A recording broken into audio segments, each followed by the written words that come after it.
নমস্কাৰ বন্ধু বান্ধৱীসকল, মই নতুন এটা প্ৰশ্নোত্তৰ শিতান লৈ আপোনালোকৰ ওচৰলৈ আহিছোঁ। আপোনালোকে মোৰ চেনেলটো ছাবস্ক্ৰাইব কৰিব। বিশ্ব ধৰিত্ৰী দিৱস কোন তাৰিখে পালন কৰা হয়? এইটো এটা খুব কমন কুৱেশ্যন। বিশ্ব ধৰিত্ৰী দিৱস কোন তাৰিখে পালন কৰা হয়? ইয়াৰ উত্তৰটো হৈছে 22 এপ্ৰিল তাৰিখে বিশ্ব ধৰিত্ৰী দিৱস পালন কৰা হয়।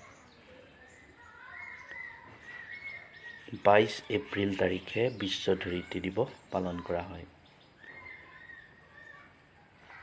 ইয়াৰ পিছৰ প্ৰশ্নটো হৈছে ভাৰতৰ সবাতোকৈ বৃহৎ ৰাষ্ট্ৰীয় উদ্যান কি? ভাৰতৰ সবাতোকৈ বৃহৎ ৰাষ্ট্ৰীয় উদ্যানখন, এই কুৱেশ্যনটো হৈছে এই ৰাষ্ট্ৰীয় উদ্যানখন জম্মু আৰু কাশ্মীৰত অৱস্থিত। বৰ্তমান কেন্দ্ৰীয় শাসিত অঞ্চল দুটা হৈছে হেমিছ ৰাষ্ট্ৰীয় উদ্যান। এই উদ্যানখনৰ নাম হৈছে হেমিছ ৰাষ্ট্ৰীয় উদ্যান।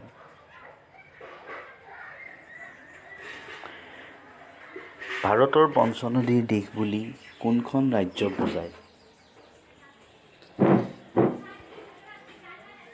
পঞ্চনদীৰ দেশ বুলি কোনখন ৰাজ্যক বুজায়? উত্তৰটো হৈছে পঞ্জাৱটো হৈছে শুদ্ধ উত্তৰ। প্ৰথম অসমীয়া জনজাতীয় জীৱনৰ ভিত্তিত লিখিত উপন্যাসখন কি? জনজাতীয় জীৱনৰ ওপৰত লিখিছিলে এখন উপন্যাস প্ৰথম, সেইখনৰ নাম হৈছে মিৰি জীয়ৰী, লিখক ৰজনীকান্ত বৰদলৈ, যিজনক উপন্যাস সম্ৰাট বুলি জনা যায়। সোৱণশিৰিৰ পাৰৰ এটা কাহিনী, জংকী পানেই। 5 নম্বৰ কুৱেশ্যনটো হ'ল কাৰ্বিসকলৰ কৃষি উৎসৱক কি বুলি জনা যায়? কাৰ্বিসকলৰ কৃষি উৎসৱটোক কি বুলি জনা যায়? ইয়াৰ পাছৰ প্ৰশ্নটো, ইয়াৰ শুদ্ধ উত্তৰটো হৈছে হাছা কেকান। হাছা কেকান কাৰ্বিসকলৰ কৃষি উৎসৱ। ইয়াৰ পিছৰ প্ৰশ্নটো হৈছে অসমৰ জাতীয় পক্ষী কি? অসমৰ জাতীয় পক্ষী কি? ইয়াৰ শুদ্ধ উত্তৰটো হৈছে দেওহাঁহ। নামেৰি ৰাষ্ট্ৰীয় উদ্যানত পোৱা যায়। ইয়াৰ শুদ্ধ উত্তৰটো হৈছে দেওহাঁহ, অসমৰ জাতীয় পক্ষী।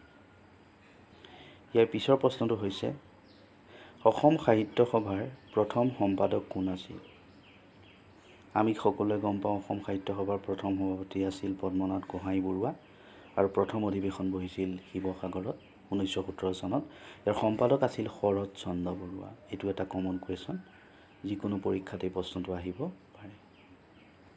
ইয়াৰ পিছৰ প্ৰশ্ন হৈছে অসম বিধানসভাৰ প্ৰথম অধ্যক্ষ কোন আছিল? অসম বিধানসভাৰ প্ৰথম অধ্যক্ষ আছিল বসন্ত কুমাৰ দাস।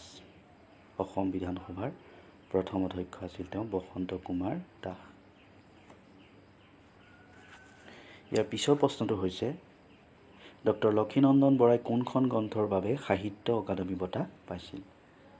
সাহিত্য অকাডেমী পাইছিলে ডক্টৰ লক্ষীনন্দন বৰাই এখন উপন্যাস পাতাল ভৈৰৱী। 1988 চনত তেওঁ সাহিত্য অকাডেমী বঁটা পাইছিল।